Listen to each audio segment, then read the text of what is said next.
Hello, ladies and gentlemen, and welcome to one of the most insane games of week 2 so far. This is being recorded almost instantly after the game finished. Again, it consists of Baylor. Apparently, they're just havengers of chaos today.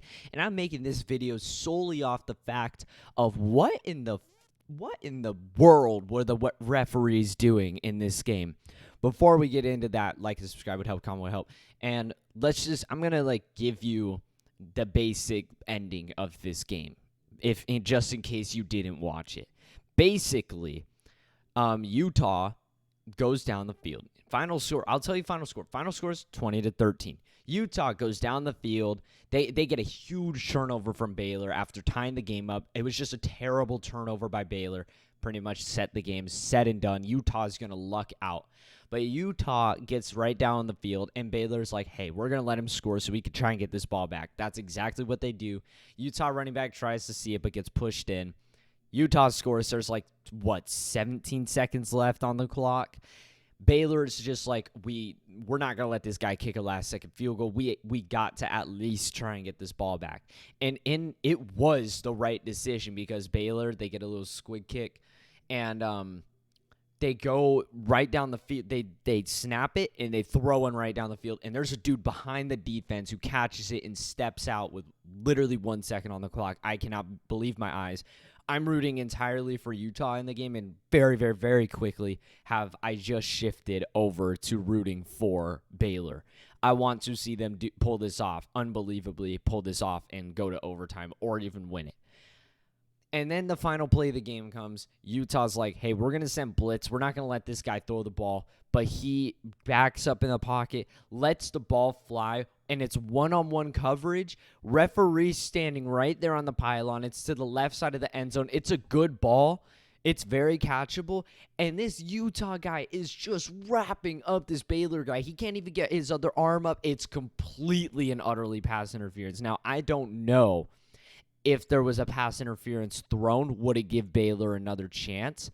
Nonetheless, the pass interference needed to be thrown. The Baylor person could not catch the ball. The Utah guy was all over him. And what happens? No penalty. No penalty is thrown. And I'm just like, wow, what the hell was that? Is that like some referee Pac-12 bias or something like that? Because that was absolutely ridiculous. It was completely, utterly, and obviously pass interference. I could not believe my eyes. And then everybody walks off the field. Coaches shake hands. And I'm just like, wow, I can't believe that just fucking happened. I can't believe that. And I was like, I can't just let this one go by. Because Utah looked like absolute dog shit in this game. They were terrible. I mean, they had to pull literally a last minute comeback. It literally, in the 2-minute drill, they pulled a comeback off. Baylor led this game almost the whole way through. They were up 13-3 against Utah for a while. Their kicker, honestly, would probably, if they would have gotten that last-second field goal, would have been the star player of the game.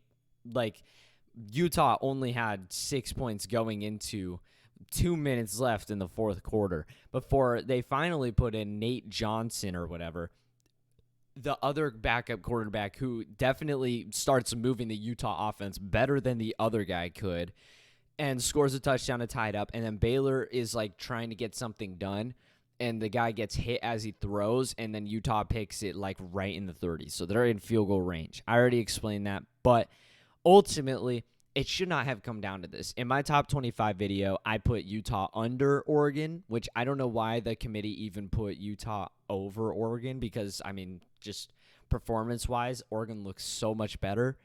And, yeah.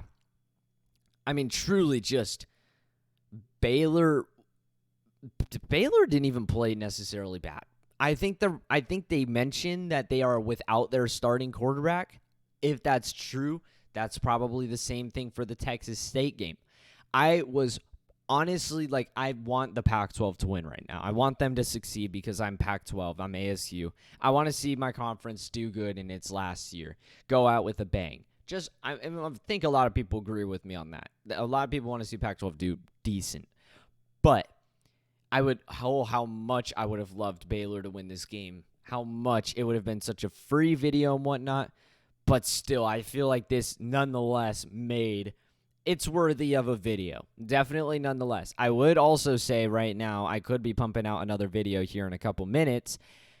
What is their face? Clemson is struggling with Charleston Southern. So with that being said, there could be a couple videos, as well as Boston College is struggling. Virginia's struggling.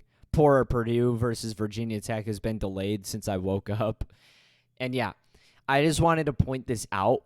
I definitely just wanted to point this out because, one, I feel like if anybody cares enough, they will head to my comments and like go out and talk about the Baylor, how I said their football program is dead. It's called clickbait. Got him. And ultimately, Baylor showed strength. After this game, I don't want to jump to conclusions, but I don't necessarily think Baylor's a bad team. I didn't know they were without their starting quarterback. But hey, Utah's without their starting quarterback too. It's at Baylor, but ultimately Baylor got robbed of a victory today, in my opinion. That it still leaves the question unanswered of whether he would have even caught it or not. If he wasn't completely grabbing him and wrapping him up, it would have been great defense. He would have been right there to get that ball out of there. But if the Baylor dude did catch the ball in some miracle, Baylor could have pulled off one of the biggest upsets of the year. But I feel like the refs screwed him on this one, man. I feel like the refs absolutely screwed him. I don't know if people saw this. I just would like to make this known. Because honestly, like, dude, Utah does not deserve to be ranked at number 12. I'm honestly like, they should be way down. I don't know what they'll be like when Cam Rising comes back, if he even comes back. I thought he would be back this week, but apparently not. But yeah, Utah should not be number 12. They're not good. Their defense is pretty good, but their offense is not good. With that being said, that's just a little recap of this video, or a recap of this game. I hope you enjoyed. Like, subscribe would help. A comment would also help. And that's all for me. Adios.